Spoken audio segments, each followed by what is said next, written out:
Praise lord. దేవుని పరిశుద్ధ నామమునకు మహిమ కలిగిన గాక. విడుదల సమయం అనేటువంటి ఈ మా కార్యక్రమాన్ని వీక్షిస్తున్న మీ అందరికీ ప్రత్యేకమైన హృదయపూర్వకమైన ధన్యవాదాలు తెలియజేస్తున్నాం. మీ యొక్క ప్రార్థన సహాయాన్ని బట్టి దేవుని స్తుతిస్తూ ఉన్నాం. బెరాకా బ్లెస్సింగ్ సెంటర్ అనేటువంటి మా పరిచర్యల ద్వారా అనేక మంది దీవించబడుతూ ఉండడాన్ని బట్టి దేవుని స్తుతిస్తూ ఉన్నాం. ప్రతి చోట చాలా స్థలాల్లో మా యొక్క బెరాకా పరిచర్యలు కొనసాగుతూ ఉన్నాయి. దయచేసి మా పరిచర్యల కొరకు మీరు ప్రార్థన చేయండి. ప్రతి ఒక్కరిని ఆయన రాకడ కొరకు సిద్ధపరచాలని, సంఘాన్ని సంపూర్ణమైన సర్వసత్యంలోకి నడిపించాలనేదే మా ధ్యేయం.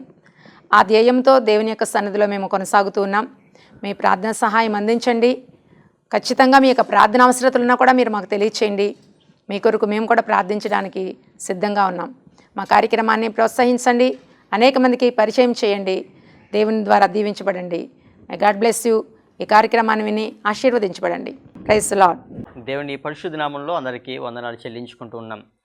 ఈరోజు ఈ విధంగా దేవుడు మనం కలుసుకోవడానికి కృప చూపారు. దేవుడు అందరూ బాగున్నారండి. మేము కూడా దేవుని కృపను బట్టి చాలా బాగున్నాము. మా కోసము, మా యొక్క పరిచర్య కోసము మీ ప్రార్థనలో ఎల్లవేళలా మమ్మల్ని ఎత్తిపడుతూ ఉండండి.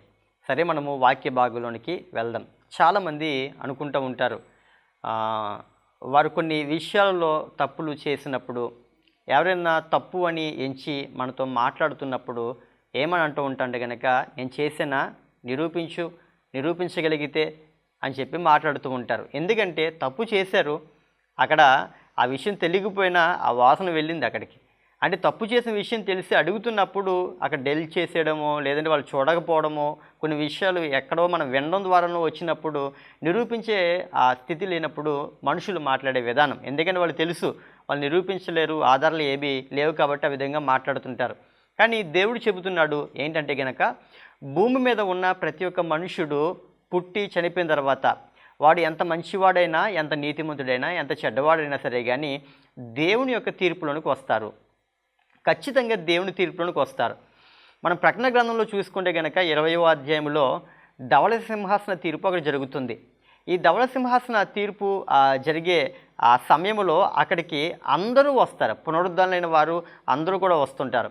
అక్కడ వచ్చినప్పుడు దేవుని యొక్క న్యాయ తీర్పుని ఎదుర్కోవలసిన వారిగా ఉన్నారు. అపోస్తలుడైన పేతురైతే ఈ విధంగా చెబుతూ ఉంటారు ఏంటంటే కనుక, ఇదిగో దేవుని తీర్పు దేవుని ఇంటి యొద్దనే ఆరంభమగు కాలము వచ్చుచున్నది అని అంటున్నాడు. అంటే దేవుని తీర్పు ఎక్కడ ప్రారంభించబడుతుందంట? దేవుని ఇంటి దగ్గర. దేవుని ఇల్లు అంటే దేవుని మందిరమని అని అనుకోవచ్చు, దేవుని సంఘమని మనం అనుకోవచ్చు. ఎక్కడ ప్రారంభించబడుతుంది? దేవుని ఇంటి దగ్గర ప్రారంభించబడుతూ ఉంటే ఆ తీర్పులో నీతిమంతులమైన మనము నిలబడ్డమే చాలా కష్టతరంగా, భయంకరంగా ఉన్న తీర్పుగా అది ఉంటే, ఇంకా సామాన్యులైన వారి యొక్క పరిస్థితి ఏంటి, ఈ లోకంలో దుష్టులైన వారి సంగతి ఏంటి అని పేతురు అక్కడ మాట్లాడుతున్నారు. నిజమే, దేవుని యొక్క తీర్పు ఎంత భయంకరంగా ఉంటుంది అంటే మనుషులకి తెలియవచ్చు, మనుషులకు తెలియకపోవచ్చు, కానీ ప్రతి విషయము దేవునికి తెలుసు. కాబట్టి తీర్పు తీర్చే దేవుడు ఒకరు ఉన్నారు మనకి అని మనం ఎప్పుడైతే తెలుసుకోగలుగుతామో దేవుని యందు భయభక్తులు కలిగిన జీవితాన్ని మనం చేయగలుగుతాం. దేవుని యందు భయభక్తులు కలిగిన జీవితాన్ని మనం చేయలేకపోతే నిశ్చయముగా పాపంలో పడిపోయి దేవుని తీర్పులోనికి మనం వెళ్ళబోతూ ఉన్నాం. ఆ తీర్పు ఎంత భయంకరంగా ఉంటుందో ఇందాక మనం మాట్లాడుకున్నాం.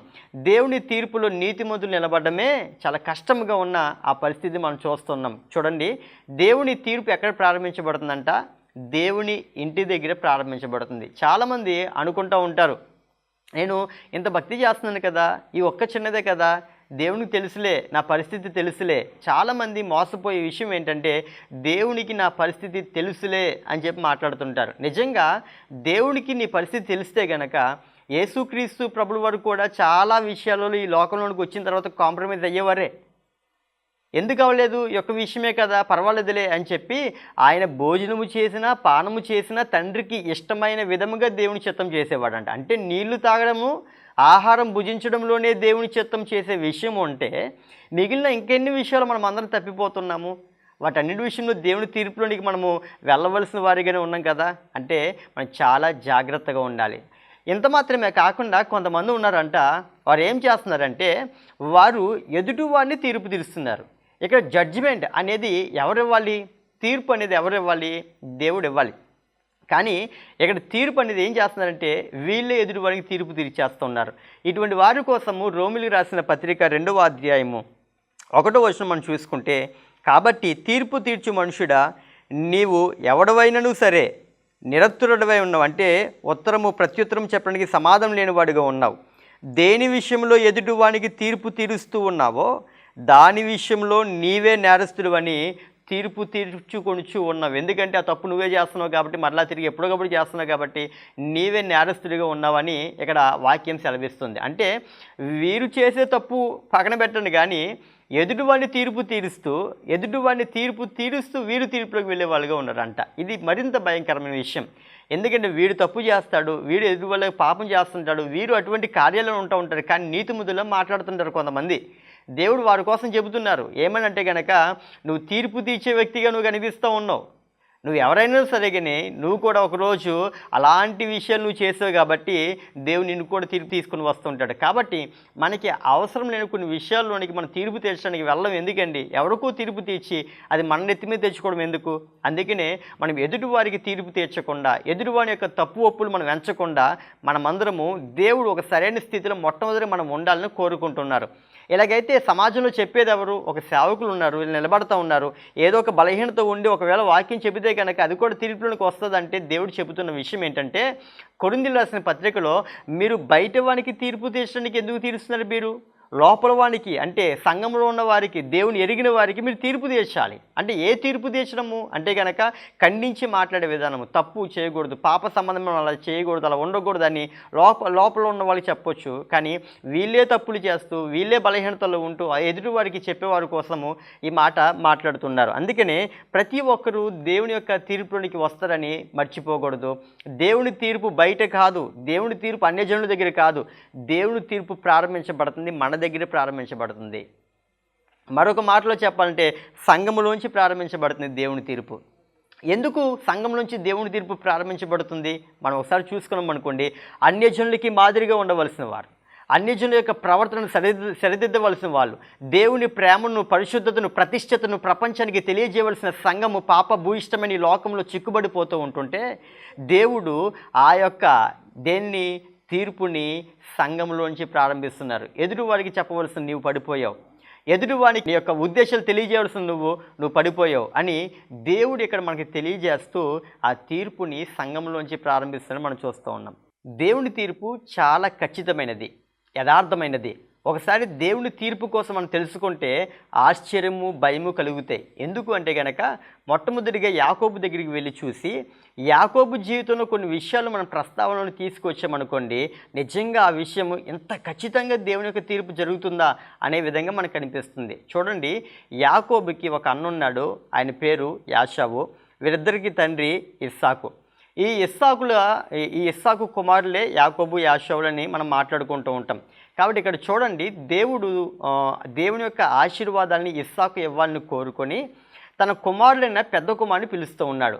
ఎవరిని? యాషావుని పిలుస్తున్నాడు. యాషావు అని పిలిచి, ఇదిగో నేను నీకు బ్లెస్సింగ్స్ ఇవ్వాలని అనుకుంటున్నాను, నేను నిన్ను దీవించాలని చెప్పి అనుకుంటూ ఉన్నాను. కాబట్టి నువ్వు దానికంటే ముందు ఏం చేస్తావంటే, నువ్వు నా కోసం బయటికి వెళ్ళి వేటాడుకొని మాంసం తీసుకుని వచ్చి వండి నా దగ్గరికి తీసుకువస్తే అప్పుడు నేను నిన్ను దీవిస్తాను అని చెప్పి ఇస్సాకు చెబుతున్నాడు. బైబిల్లో ఇస్సాకు అనేకమైన విషయాలలో యేసుక్రీస్తు ప్రభుల వారికి సాదృశ్య రూపంగా కనిపిస్తున్నారు. అంటే అటువంటి సిమిలారిటీస్ వాళ్ళిద్దరి మధ్యలో కనిపిస్తూ ఉంటాయి.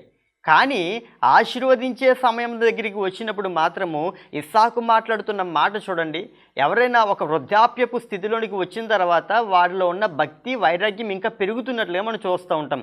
కానీ ఇస్సాకు ఇక్కడ ఒక భయంకరమైన తప్పు చేశాడా అని అనిపించే విధంగా మనకు అనిపిస్తుంది. ఎందుకో తెలుసండి, ఇస్సాకు ఇచ్చేది దేవుని ఆశీర్వాదం. ఈ దేవుని ఆశీర్వాదం ఇచ్చేటప్పుడు ఇస్సాకు ఏమంటున్నాడు? నాకు నువ్వు వేటాడుకొని మాంసం తీసుకుని వస్తే అప్పుడు దాన్ని తిన్న తర్వాత నేను నిన్ను బ్లెస్ చేస్తానని చెప్పి అంటున్నాడు. ఆయన ఎంత వృద్ధాప్యం ఉన్నాడో తెలిసేయండి. ఇస్సాకు కనీసం కళ్ళు కూడా కనిపించలేని స్థితిలోనికి వెళ్ళాడు. కేవలము ఆయనకి కళ్ళు కనిపించవు, పళ్ళు మాత్రమే పనిచేస్తున్నాయి. అవి కూడా సరిగ్గా ఉన్నాయో లేదో మనకు తెలియదు. అటువంటి పరిస్థితుల్లో ఉండు, అంటే కళ్ళు పనిచేయట్లేదు, పళ్ళు సరిగ్గా పనిచేస్తాయని మనకు తెలియదు. అటువంటి సందర్భంలో ఉంటూ ఏమని చెప్తున్నాడు యాషావుతో? నువ్వు నా దగ్గరికి మాంసం వండుకొని తీసుకురా అని చెప్పి అంటూ ఉంటారు. ఏంటి ఆత్మ సంబంధమైన ఆశీర్వాదాలు మనము కోరుకుంటున్నప్పుడు, ఆత్మ సంబంధమైన ఆశీర్వాదాలు ఇస్తూ ఉన్నప్పుడు శరీర సంబంధమైన విషయాలు ఎందుకు మధ్యలోకి తీసుకురావడం? చాలా విషయాల్లో ఈ విధంగా జరుగుతూ ఉంటుంది. చాలామంది ఈ విధంగానే పొంతన పోలికలు తీసుకుని వస్తూ ఉంటారు. అక్కడేమో దేవుని యొక్క ఆశీర్వాదాలని, ఆత్మ సంబంధమైన ఆశీర్వాదాలని యాషావుకి ఇవ్వడానికి బదులుగా ఇస్సాకు ఏమంటున్నాడు, నాకు మొట్టమొదటిగా నువ్వు ఆహారం వండుకొని తీసుకురా అంటే మాంసప్రియుడిగా కనిపిస్తున్నాడు అక్కడ. ఓకే, ముందుకు వెళ్ళి చూద్దాము. ఇక్కడ చెప్పినప్పుడు ఏం చేశారు, పెద్ద కొడుకు యాషావు బయటికి వెళ్ళాడు. ఈ విషయం మనందరికీ బాగా తెలుసు, చాలా చోట్ల మనం విన్నాము. కానీ చూడండి, ఇక్కడ ఒక ఆశ్చర్యకరమైన విషయం మనకి చివరికి దేవుడు మనకు చూపిస్తూ ఉంటారు. ఇక్కడ యాషావు బయటికి వెళ్ళాడు. తరువాత ఈ మాటలన్నీ తన తల్లి, అంటే యాషావు తల్లి, యాకోబు తల్లి వింటుంది. విని చాటుగా విని ఆ మాటల్ని యాకోబుతో పిలిచి ఈ విధంగా చెబుతుంది. ఏంటంటే, ఇదిగో మీ తండ్రి ఆశీర్వాదాలన్నీ మీ అన్నకే ఇవ్వాలని చెప్పి అనుకుంటున్నాడు, నీకు ఒక్క ఆశీర్వాదం కూడా వచ్చేటట్లే లేదు, కాబట్టి నువ్వేం చేస్తావో తెలుసా అని చెప్పి ఏం చేశారంటే, బయటికి వెళ్ళి ఒక మేకపిల్లను తీసుకుని వచ్చి దాన్ని వధించి, ఇదిగో యాకోబు కూడా తనతో పాటుగానే ఉన్నాడు, వీరిద్దరూ కలిపి దాన్ని వంటని ప్రిపేర్ చేస్తారు. మొత్తం అంతా ప్రిపేర్ చేసి తన తండ్రి దగ్గరికి తీసుకొని వెళ్ళే ముందు తన తండ్రికి కళ్ళు లేవు, ఎలాగైతే గుర్తుపడేస్తాడు అని చెప్పి ఏం చేసిందంటే, రాహేలు అక్కడ మేక చర్మం ఉంది కదా, మేకను మొత్తం చంపారు, వధించారు, దానిపైన ఉన్న చర్మం లాగేస్తారు కాబట్టి ఆ మేక చర్మాన్ని తీసుకొని యాకోబు యొక్క చేతులకి, ఇక్కడ వరకు అంగి ఉండొచ్చు, చేతులకి ఇదంతా కూడా ఇలా చుట్టిందంటే, ఇలాగా బైబిల్లో వ్రాయబడి ఉంటుంది. అక్కడ యాకోబు యొక్క చేతులకి ఆ మేక చర్మాన్ని చుట్టింది. చూడండి, కొంతమందికి తెలివి ఎలాంటి విషయాల్లో ఉంటుందంటే, కొంతమందికి బుర్ర ఎలాంటి విషయాల్లో పనిచేస్తుందంటే, ఇలాంటి విషయాల్లో పనికిరాని వాటి విషయాల్లో బాగా పనిచేస్తూ ఉంటుంది, మోసం చేసే వాటిల్లో పనిచేస్తూ ఉంటుంది. దేవుని దగ్గర రాబోడికి మాత్రం మాకేం తెలుసండి, మాకేం తెలియదే గారు అని చాలా అమాయకంగా మాట్లాడుతూ ఉంటారు. కానీ నిజంగా అంత అమాయకులు కాదు. ఎందుకంటే ఉపయోగించవలసిన వారి మైండ్ని ఉపయోగించకూడని వాటిలో వారు ఉపయోగిస్తూ ఉన్నారు. ఎక్కడ ఉపయోగించాలి? దేవుని దగ్గర ఉపయోగించారు, అక్కడ ఉపయోగించారు. ఆవిడ తెలివితేటలు చూడండి. ఎందుకంటే యాకోబేమో ఎప్పుడు వంటగదిలోనే ఉంటాడు, తల్లితోనే ఉంటాడు, కాబట్టి తల్లికి దగ్గరగా ఉంటాడు, కాబట్టి ఆశీర్వాదాలని నా చిన్న కొడుకు యాకోబుకి రావాలని చెప్పి తల్లి అనుకుంటూ ఉంటుంటే, తండ్రి ఏమనుకున్నాడు, నాకు మాంసం కూడా తీసుకొస్తున్నాడు, కావాలంటే ఏది పడితే చేస్తూ ఉన్నాడు, బయటికి వెళ్ళి తిరిగి వస్తూ ఉంటాడు, నాకు కావాల్సిన మాంసం తీసుకొస్తూ ఉంటాడని చెప్పి ఆశీర్వాదాలన్నీ ఎవరికి ఇవ్వాలనుకున్నాడు, పెద్దోడైన యాషోకి ఇవ్వాలని చెప్పి అనుకున్నారు. కాబట్టి ఈ రకంగా చూస్తే కుటుంబంలోనే డీవియేషన్స్, కుటుంబంలోనే గొడవలు, రకరకాలుగా కుటుంబంలో నా పెద్ద కొడుకు నావాడు అంటే చిన్న కొడుకు నీవాడు అన్నట్టుగా మాట్లాడుకున్న పరిస్థితులకి ఉన్నది ఫ్యామిలీ మొత్తం నలుగురే మొత్తం. ఈ నలుగురి మధ్య గొడవలు కొట్టాడులు కనిపిస్తూ ఉన్నాయి. చూడండి, అలాంటి భయంకరమైన స్థితిలోనికి మన కుటుంబాలు వెళ్లకుండా ఉండాలి. అటువంటి డీవియేషన్స్, వ్యతిరేకతలు ఏమైనా ఉంటే తొలగించుకొని కుటుంబం అంతా ఏకీభవించి ఉండే విధంగా మాట్లాడిన పిల్లలతో. కొంతమంది అంటూ ఉంటారు, నాకు పెద్దోడంటే ఇష్టం, చిన్నోడంటే ఇష్టం, వద్దు, మనకి అవన్నీ వద్దు. వాళ్ళ యొక్క మనసుల్లో ఒక గాఢమైన ప్రభావం మాటలు పడుతూ ఉంటాయి. కాబట్టి అందరినీ సమానంగా ప్రేమించేవారిగా మనం ఉండాలి. సరే, మనము వాక్యంలోనికి లోతులోనికి వెళ్ళి ఇంకా చూద్దాము. ఆ తర్వాత యాకోబు ఏం చేస్తాడంటే, ఆహారం తీసుకొని వచ్చి తన తండ్రి దగ్గరికి వచ్చాడు. తండ్రి దగ్గరికి వచ్చి నిలబడి తండ్రితో మాట్లాడుతున్నాడు. నా తండ్రి, ఇదిగో మీరు నాకు ఆశీర్వాదాలు ఇస్తున్నారు కదా, అయితే దానికి ముందుగా మీరు వేటాడుకొని మాంసం తీసుకుని రమ్మని చెప్పారు. నేను మాంసం తీసుకుని వచ్చాను, నేను ఎవరో కాదు, యాషావుని, మీరు చెప్పిన మాంసం తీసుకుని వచ్చాను అని చెప్పి అన్నప్పుడు ఆ వాయిస్ వినే తండ్రికి తెలియదంటారా? చిన్నప్పటి నుంచి తన కొడుకు, ఇద్దరు కొడుకుల వాయిస్లు ఎవరి వాయిస్ ఎలా ఉంటుందో మనకు తెలియదు అంటారా? మనకు పడుకున్నప్పుడు కూడా వాయిస్ విన్నప్పుడు ఓకే, అమ్మ వచ్చింది, నాన్న వచ్చాడు, చెల్లి వచ్చింది అనే విషయాలు మనకి విన్న పరిస్థితిని బట్టి తెలుస్తూ ఉంటాయి కదా. అలాగే ఇస్సాకు దగ్గరికి వచ్చి యాకోబు మాట్లాడుతున్నప్పుడు తన తండ్రి అయిన ఇస్సాకు అంటూ ఉన్నాడు, ఇదిగో నీ స్వరం వింటుంటుంటే యాకోబు స్వరంలా ఉంది, ఒకసారి నువ్వు దగ్గరరా అని చెప్పి అనబడికి దగ్గరికి వెళ్ళాడు. దగ్గరికి వెళితే అప్పుడు అతనికి వచ్చే సువాసన కూడా, అక్కడ ఒక సువాసన తన తల్లి అక్కడ తన యొక్క వస్త్రాల మీద చల్లినట్టుగా మనం చూస్తాం. మొట్టమొదటి సువాసన చూసాడంట. తర్వాత ఇలా చేతులు తడిమి చూస్తున్నాడు. చేతులు తడిమి చూచినప్పుడు ఆ చేతులు అంతా కూడా చాలా గరుకుగా కనిపిస్తున్నాయి. ఎందుకంటే మేకతోలుతో కప్పింది కాబట్టి చాలా గరుకుగా కనిపిస్తున్నాయి. యాషావు బయటికి వెళ్ళి వేటాడుకుని వచ్చేవాడు కాబట్టి తన శరీరం అంతా కూడా ఒక గట్టి శరీరముగా, మృదువైన గట్టి శరీరంగా అక్కడ మనకు కనిపిస్తూ ఉంది. ఇక్కడ ఆ విధంగా మార్చింది, మొత్తం అంతా కూడా మోసం చేసింది. ఈ శరీరం చూస్తేనేమో యాషావు శరీరంలాగా ఉంది, వాయిస్ చూస్తుంటే యాకోబు గొంతులా ఉంది అని చెప్పి మనసులో అనుమానం పడుతున్నప్పుడు, ఏంటి తండ్రి ఆలోచిస్తున్నారు, నేను యాషవుని నన్ను దీవించండి, ఆశీర్వదించండి, ఇదిగోండి మీకు తీసుకొచ్చిన ఆహారాన్ని తిని భుజించండి మొట్టమొదటిగా అని చెప్పి మొత్తం వడ్డించాడు. ఇంకా ఆ సువాసన చూడగానే అసలుకే భోజన ప్రియుడు కదా, ఇంకా మొత్తం మూడంతా మారిపోయింది. ఆ పరిస్థితి విడిచిపెట్టేస్తాడు. ఇంకా యాకోబా యాషవ్ అన్న విషయం పక్కన పెట్టేశాడు. ఏం చూస్తున్నాడు ఇప్పుడు, అతని దగ్గరికి వచ్చిన సువాసనలన్నీ చూసి అక్కడ భోజనం తినేసి మొత్తం అంతా కూడా ఇంకా ఆశీర్వదించడం ప్రారంభించాడంట. ఇదిగో ఆకాశపు మంచు చేత నువ్వు దీవించబడుతున్నావు, భూమి యొక్క సారం చేత నువ్వు దీవించబడుతున్నావు అని అనేకమైన ఆశీర్వాదాలు అన్నింటిని కూడా యాకోబు పలికేశాడు. దేవుడు ఎన్ని ఆశీర్వాదాలు ఇచ్చాడు, ప్రతి ఒక్క ఆశీర్వాదాన్ని కూడా యాకోబుకి ఇస్సాకు పలికేసినట్లుగా మనం చూస్తున్నాం. తన తర్వాత బయటకు వచ్చేస్తాడు. కొంచెం సేపు అయిన తర్వాత, చాలా సేపటి తర్వాత వేటాడుకొని మాంసం తీసుకుని వచ్చి యాషవ్ అయిన పెద్ద కుమారుడు ఇస్సాకు దగ్గరికి వచ్చి, నాన్నగారు ఇదిగోండి మీరు మాంసం అడిగారు కదా, నన్ను దీవిస్తున్నారు కదా అని చెప్పి సేమ్ డైలాగ్స్ యాకోబు చెప్పి మళ్ళీ వచ్చి చెప్తావు నువ్వుడికి. అదేంటి నాయన, ఇందాకే నువ్వు వచ్చావు, నువ్వు పెట్టిన ఆహారం నేను తిన్నాను కదా అని చెప్పి అన్నప్పుడు, నేను ఎప్పుడు వచ్చాను నాన్న, నేను ఇప్పుడేగా వచ్చింది, ఇప్పుడేగా వంట వండుతుంది తీసుకొచ్చిందంటే, అప్పుడు తన తండ్రి అంటున్నాడు, నాకు అప్పుడే డౌట్ వచ్చిందిరా, అయితే నీ పేరు మీద యాకోబు వచ్చి మొత్తం ఆశీర్వాదాలన్నీ కూడా దొబ్బేసి తీసుకెళ్ళిపోయినట్టున్నాడు అని చెప్పి అనబోడికి గుండెలు పగిలిలా ఏడ్చాడండి యాషవు. ఎందుకంటే నాకు రావాల్సిన బ్లెస్సింగ్స్ మొత్తం తీసుకెళ్ళిపోయాడు, నాకు రావాల్సిన ఆశీర్వాదాలు మొత్తం తీసుకెళ్ళిపోయాడు. ఇప్పుడు నా తండ్రి నా యొక్క తమ్ముని ఏం చేస్తానో చూడండి అని చెప్పి వెంటనే కోపం చేత లేచి తన తమ్ముడిని చంపడానికి అక్కడ బయలుదేరుతున్నట్లుగా మనం చూస్తున్నాం. చూడండి, వాడు ఆశీర్వాదాలు పొందుకునే విషయం దగ్గరికి వచ్చినప్పుడు ఆ ఆశీర్వాదం పొందుకోవడానికి ఎంత ఆశపడిన వారిగా మనం ఉన్నారో మనం చూస్తున్నాం. ఈరోజు దేవుని దగ్గర కూడా మనం వెళ్ళి ఆశీర్వాదాలు కొన్ని బ్లెస్సింగ్స్ అడుగుతున్నప్పుడు ఏ విధంగా అడుగుతూ ఉంటాం? అది ఆత్మ సంబంధమైనవి అయినా సరే కానీ, లేదంటే శరీర సంబంధమైన విషయం ఎలా అడుగుతాము? దేవుని దగ్గర ఏదో చిట్టబొద్దు లెక్కలు ఇచ్చేసి, ఇదిగో ఉల్లిపాయలు కూరగాయలు అన్నీ ఇచ్చేసి షాప్ దగ్గర మరో ఒక అరగంట తర్వాత వచ్చేసి మళ్ళీ తీసుకుని వెళ్ళిపోయేటట్లుగా ప్రార్థన చేస్తుంటారు చాలామంది. అంటే మరి ప్రార్థన ఎలా ఉంటాయి? వీళ్ళు ప్రార్థన చేయగానే దేవుడు ఇచ్చేవాళ్ళు, అంతే తప్ప లోపల ఆశ కోరిక ఇదేమీ వాళ్ళ దగ్గర ఉండట్లేదు. బైబిల్లో చూడండి, తప్పిపోయిన కుమారుడు కోసము, తప్పిపోయిన గొర్రె కోసం, తప్పిపోయిన నాణ్యం కోసం చెప్పుతున్న విషయాల దగ్గర ఒక నాణ్యము తప్పిపోతే అది దొరికే అంతవరకు కూడా దీపము వెలిగించి చీపిరి గట్ట పట్టుకొని మొత్తం ఇల్లంతా ఊడ్చి, అది వెండి నాణ్యము పడిపోయింది ఎక్కడుందని చెప్పి దానికోసం అది దొరికే అంతవరకు మొత్తం అంతా వెతికి చివరికి సంపాదించుకున్న తర్వాత చాలా సంతోషించినట్లుగా అక్కడ మాట్లాడుతున్నాం. అంటే కోల్పోయిన దాన్ని, లేదంటే మనకు కావాల్సిన దాన్ని పొందుకోవడానికి మనం చూపించే ఆసక్తి ఎలా ఉండాలి?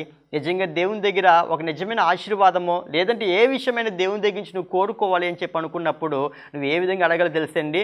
నీ దగ్గర ఉన్నది కోల్పోయినప్పుడు ఎలా అడుగుతావో, ఎలా వెతుకుతావో, లేదంటే నీకు కావలసిన దానికి ఒక విషయంలో, బంగారం విషయంలో, వెండి విషయంలో, డబ్బు విషయంలో ఎంత ఆసక్తి కలిగి నువ్వు ప్రయత్నం చేస్తూ ఉంటావో, ఆ విధంగా దేవుని దగ్గర మనం ప్రయత్నం చేస్తే కనుక దేవుడు మన యొక్క ఆశలను తృప్తిపరిచే విధంగా దేవుని యొక్క వాక్యం మనకి సెలవిస్తూ ఉంది. మనం కూడా అటువంటి విధంగానే దేవుని ఆశీర్వాదాల కోసం మనము ఎదురు చూడాలి. సరే, ఈరోజు మనం మాట్లాడుకుంటున్న మాట తీర్పు కాబట్టి ఇక్కడ చూడండి, ఆ తర్వాత వెళ్ళి తన తమ్ముడిని చంపుదాం చెప్పి వెళ్ళాడు. అప్పటికే తన తల్లి మొత్తం అంతా ప్లాన్ చేసేసి, ఈ తల్లికి వెంటనే ఎవరు గుర్తొస్తారు?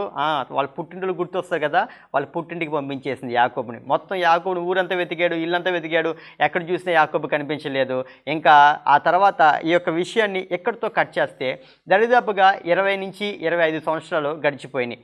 దరిదాపుగా 20 నుంచి 25 సంవత్సరాలు గడిచిపోయిన తర్వాత యాకోబుకి మొత్తము 11 మంది కుమారులు ఉంటారు. అప్పుడు మొత్తం 11 మంది కుమారులు ఉన్నారు. అప్పటికి ఇంకా చివరివాడైన బెన్యామీను అప్పటికి ఇంకా పుట్టలేదు, యోసేపు మాత్రమే ఉన్నాడు. ఈ యోసేపు ఇప్పుడు చివరివాడు. ఈ యోసేపుని తన తండ్రి అయిన యాకోబు చాలా ప్రేమిస్తాడు. ఇప్పుడు యాకోబు తండ్రి అయ్యాడు. చూడండి, యాకోబు తండ్రి అయ్యాడు. యాకోబుకు మొత్తం 11 మంది కుమారులు, 12 వాడు ఇంకా పుట్టలేదు అప్పటికి. ఈ 11 మంది కుమారుల్లో చివరివాడు యోసేపు చాలా ప్రేమిస్తాడు యోసేపుని. విచిత్రమైన వస్త్రం కొని ఇచ్చినట్లుగా అక్కడ మనం బైబిల్లో మనం ఆ పదం చూస్తూ ఉంటాం. కాబట్టి వీడి అన్నలకి, ఎవరికి? యాకోబు అన్నలకేమో తండ్రి వాడినే ప్రేమిస్తారా, మనం ప్రేమించడు అని చెప్పి ఒక రకమైన ద్వేషం హృదయంలో పెట్టుకొని పెంచుకుంటా వెళ్ళిపోతూ ఉంటారు. వెళ్ళిపోయిన తర్వాత ఒక రోజు తన తండ్రి ఏం చేస్తాడంటే, మీ అన్నలు ఎక్కడున్నారు చూసుకుని రా అని చెప్పి గొర్రెలు మేపుతున్న సమయంలో వేరొక ఊరిలో ఉన్నారని చెప్పి తెలిస్తే క్యారేజ్ ఇచ్చి పంపిస్తారు. క్యారేజ్ ఇచ్చి పంపించినప్పుడు, ఇదిగోరా, ఇదిగో మన తండ్రికి ఇష్టమైన వాడు, ప్రేమించేవాడు వస్తున్నాడు కాబట్టి ఇంకా వీడిని లేకుండా చేద్దామని చెప్పి వాళ్ళందరూ మాట్లాడుకుంటూ ఉంటారు. వాళ్ళందరూ మాట్లాడుకుంటూ ఉంటే రూబేన్ విని, వద్దొద్దు, వీని ఏం చేయొద్దు, కానీ మనం ఏం చేద్దామంటే చంపొద్దు, ఆ రక్తం మళ్ళీ మన మీద ఉంటుంది, ఎందుకు, అమ్మేద్దాం అని చెప్పేసి ఏం చేస్తారంటే అమ్మడానికి ప్రయత్నం చేసి అమ్మేస్తారు. అప్పుడు తన తండ్రి దగ్గరికి వచ్చి ఒక వస్త్రం తీసుకొస్తారు. ఆ వస్త్రాన్ని తీసుకుని వచ్చి తండ్రికి ఇచ్చే ముందు ఏం చెప్తారంటే కనుక ఆ యొక్క వస్త్రాన్ని ఒక గొర్రె లేదంటే మేక రక్తంలో మొత్తం అంతా కూడా ముంచివేసి తన తండ్రి దగ్గరికి వచ్చి చూపిస్తారు. ఇది ఎవరిది అని చెప్పి అడబోడికి, ఇది ఎవరిది అంటారేంటి, మీకు తెలుసు కదా ఇది యోసేపుది వస్త్రం అని చెప్పంటే, అదే కాదో అవునో తెలుసుకోవడానికే ఇది మీకు చూపిస్తున్నాం. అనబోడికి ఏం జరిగిందని చెప్పి అనబోడికి, మేము వస్తున్నప్పుడు దారి మధ్యలో ఇది మాకు దొరికిందని చెప్పి అంటారు. అప్పుడు యాకోబు ఏం చేసేది తెలుసండి, గుండె పగిలేటట్లుగా ఏడ్చాడు. గుండె పగిలేటట్లుగా ఆ యొక్క వస్త్రాన్ని పట్టుకొని విపరీతంగా కన్నీరు కార్చి ఏడుస్తూ అయ్యో నా కుమారుని ఏ దుష్టమృగం చంపేసింది, తినేసింది, వాడిని పట్టుకుని వెళ్ళిపోయింది, ఇది ఈ వస్త్రం మాత్రం మిగిలిపోయినట్టుంది, అయ్యో నా కుమారుని కోల్పోయాని చెప్పి ఎన్నో రోజులు సరైన ఆహారం లేకుండా నిద్ర లేకుండా ఇది కలత చెందిపోయిన వాడిగా ఎంతో రోధిస్తూ ఉన్నాడు. అయినప్పటికీ వీళ్ళు ఏం పెదవి కూడా చెప్పలేదు. నీ కొడుకు చనిపోలేదు నాన్న, ఏం కాలేదు, ఉన్నాడు అని చెప్పి ఆ బాధ చూసి కూడా మాట్లాడలేదు. కానీ ఈ విషయం మీకు చెప్పడానికి ముందు మీకు చెబుతాను, ఇక్కడ యాకోబు మీదకి తీర్పు వచ్చింది. ఎందుకో తెలుసండి, తన అన్న అయిన యాషౌని ఏ విధంగా మోసం చేశాడు అంటే గనక, ఒక మేకపిల్లను చంపి ఆ మేకపిల్లని ఆహారముగా తన తండ్రికి వడ్డించి ఆ మేకపిల్ల యొక్క చర్మాన్ని తన చేతులకి డౌట్ రాకుండా వేసుకుని వెళ్ళి ఆ మేకపిల్ల ద్వారా తన తండ్రిని మోసం చేశాడు. ఇప్పుడు యాకోబుకి 20 నుంచి 25 సంవత్సరాలు గడిచిపోయిన తర్వాత ఏం జరుగుతుందో తెలిసేయండి, అదే మేకపిల్ల రూపంలో తీర్పు ఆయన మీదకి వచ్చింది. అదే మేకపిల్ల రూపంలో తీర్పు ఆయన మీదకు వచ్చి ఆ మేకపిల్ల రక్తంలోనూ దాన్ని మొత్తం అంతా కూడా ఆ రక్తంలో పులిమి, ఇదిగో ఇది నీ కుమారుదేనా అని వచ్చి చూపిస్తూ ఉన్నారు. చూడండి దేవుని యొక్క తీర్పు ఎంత ఎగ్జాక్ట్గా వచ్చిందో. మేకపిల్లని తీసుకుని వచ్చి అక్కడ చూపించి ఏ విధంగా మోసం చేస్తే అదే మోసం తిరిగి మరలా అదే రూపములో అదే తీర్పు యాకోబు మీదకి వచ్చినట్లుగా ఈరోజు మనం చూస్తున్నాం. ఇక్కడ మాత్రమే కాదండి, సౌలు అనుకుంటూ ఉంటాడు దావీదు విషయంలో, ఇదిగో దావీదు ద్వారా అభిషేకింపబడిన వాడని, నా తర్వాత రాజుగా చేయబోతున్నాడని, నా యొక్క కుటుంబం ఏమైపోతుందో తెలియదు, నేను రాజుగా ఎక్కడి నుంచి ఉండనని ఒక ద్వేషం పెంచేసుకొని దావీదుని చంపుదామని చెప్పి అనుకుని ఏమనుకుంటాడంటే, ఒకవేళ దావీదు నా దగ్గరికి వస్తే తన చేతులను ఈటి విసిరి అతని గోడకు గుచ్చి చంపాలని చెప్పి అనుకుంటాడు. ఈటి విసరడం మాత్రమే కాదు కానీ గోడకు గుచ్చి చంపాలని చెప్పి అనుకుంటూ ఉంటాడు. తర్వాత ఏం జరుగుతుందో తెలుసండి, సౌలు చనిపోయేటప్పుడు దాగోను అనే ఒక గుడి దగ్గర, లేదంటే వాళ్ళ దేవత ఒక గుడి దగ్గర, అక్కడ ఉన్న ఒక ప్రాకారం దగ్గర అతని యొక్క మొండెము వేరు చేయబడి, చనిపోయే సందర్భంలో వేరు చేయబడి తన మొండెము గోడకు గుచ్చబడి ఉంది అని చెప్పి బైబిల్లో వ్రాయబడింది. తన మనసులో అనుకున్నాడు ఏమని, దావీదుని గోడకు పొడిచి గుచ్చి చంపాలని చెప్పి. కానీ జరిగిన విషయం ఏంటి, ఇతనికే జరిగింది. అంటే మనసులో అనుకున్నది బయటికి అతని విషయం జరిగింది. ఒకవేళ నువ్వు ఎవరి విషయంలో మనసులో ద్వేషం కలిగి ఉన్నావా, ఎవరి విషయంలో అయినా నీ మనసులో ఒక క్రూరత్వాన్ని కలిగి ఉన్నావా, ఇదిగో బండ పొర్లించే వాడి మీదకి తిరిగి రాబోతుందంట. గుంట తవ్విన వాడే ఆ గుంటలో పడబోతున్నాడంట. ఇక్కడ చూడండి దేవుని వాక్యం ఎంత క్లియర్గా మాట్లాడుతూ ఉందో.